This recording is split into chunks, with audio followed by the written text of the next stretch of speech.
Hello and welcome into a Coachman Caravan 2020 model. The Coachman are now fitting Pioneer radios and have used Pioneer as a supplier for quite a period of time now. But this is the very latest radio system that's on the market in the 2020 models. It's a DAB compatible radio, which is only applicable really on the 2020 model. Previously to that, it would just been FM, etc, etc. So I have already programmed a few features onto this particular model, so I'm just going to press the top left hand corner which says SRC source. If I press that in, hopefully press and hold it, it comes live and it's updating right now. This is where I have done a program selection on this particular switch here for DAB tuning. So at the moment it's actually finding quite a few variety of stations for you to tune into. So that will do that automatically every time, and I'll just wait for that to be completed. There's going to be about 100 of them. Here we go. ASB Rock, I don't know what that is, but we could change it. Let's go to the next one. Bit of Bowie. Might leave it on that for a while, but no, so there's various ones already logged into the system. Just want you to be aware of it. So all I'm doing is just changing it once you've selected the DAB. If I want to change it from a DAB radio, there's the radio itself, and this is now VHF or FM shall I say, and then you have to do a search on the FM side of stuff.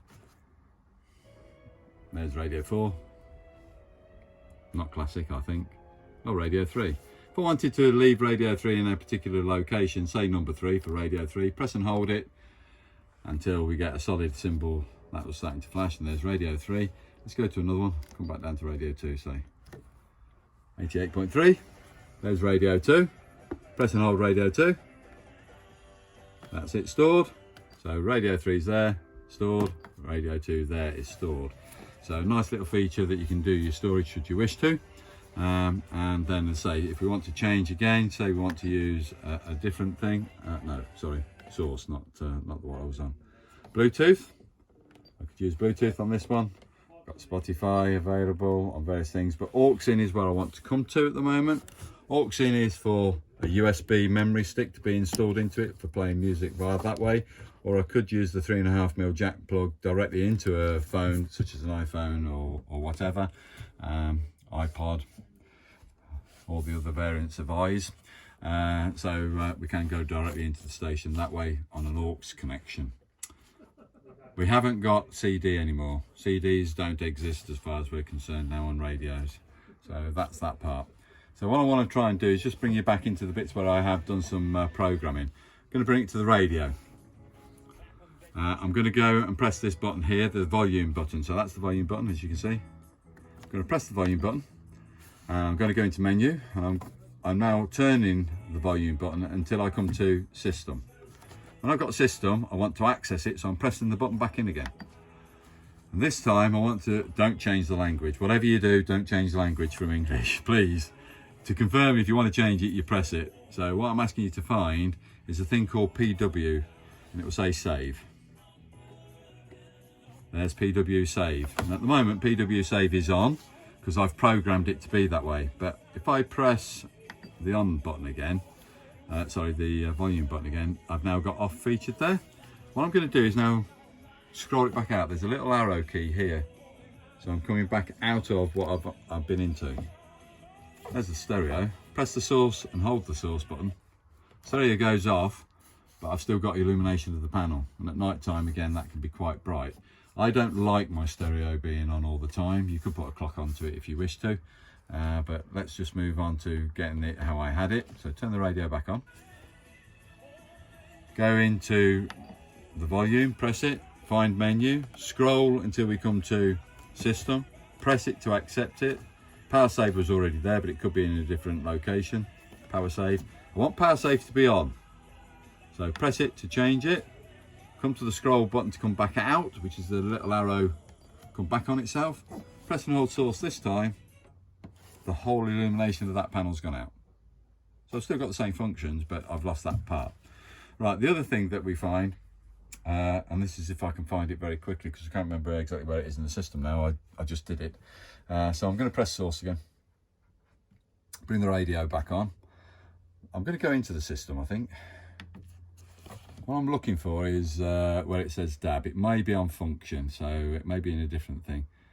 But I'm just going to see what I have got here. So continue to scroll until I come to DAB antennae. And at the moment I've got the power off, which is what I want it to do. That's the correct position to receive DAB. But when we first get these radios from manufacturers, the power is normally on. Now when we ask it to try and find DAB stations, this will not locate. What we need to do when we're programming it, and if you do have this issue, just come into the functions, press it to confirm you're going into functions, scroll it until we come to the DAB antennae. We want the power to be off. So I'm changing that to the word off, and then scrolling back out of that menu with the return key.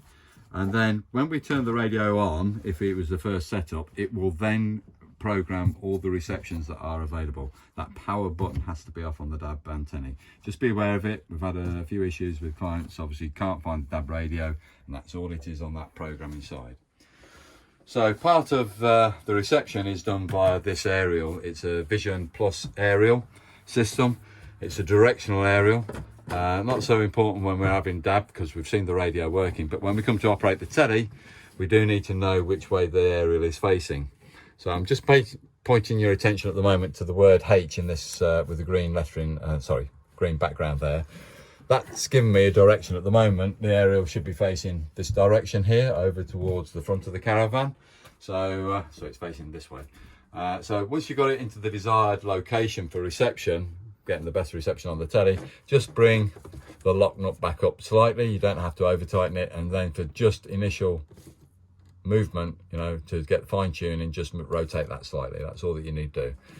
If you do pull up on site and you see a lot of aerials are gone from a horizontal location to a vertical location, the way that you would do that on this particular Vision Plus aerial is to come to this handle here, and basically by cranking that handle there, you're changing that aerial now from a horizontal into a vertical location. The reason we've changed colour is because we can't retract the aerial any more than that. So for transit, when we come to go back into transit and we're moving to back home or whatever, that aerial must relocate back into the horizontal location. You bring the handle back straight, and we slacken off the lock nut, bring the handle so it's like so, and this green image is facing to the front of the caravan. Could be rearwards in some. So just take note of the particular position it's asked it to be in by your manufacturers. That's all replicated normally with a sticker in the same housing area, and it just explains between horizontal and vertical, and that's all that you need to do on there. But I'm just going to point out the booster box. This is the amplifier box, as it says here, amplifier above my finger, and we have got a on-off switch located on it. So if you come in here and the light isn't illuminated, you do need to turn the power supply on. And this is in a low amplification, but you could rotate that valve, that little knob there, so it's pointing to maximum, and that is the maximum rotation. So in a clockwise direction, maximum. Anti-clockwise till it stops turning is in a low amplification. The only other point I'm going to just point out on Coachman's is that they have this additional lead here. It's for an outside source should you wish to use an external antenna instead of this particular one that's provided by the manufacturer. You would remove this white cable, just the white cable, so you're taking that out of the booster box and you're putting that one into the booster box. What that allows then is still the takeoffs, which are these two other cables here, to go to the different locations in the caravan and supply the TV with reception. You are using an outside source for reception. So either another antenna or the site themselves are providing you with an aerial supply. So depending on what you've got available. That's all you need to know there. So I hope you found this useful and helpful. Thank you very much for listening to this demonstration.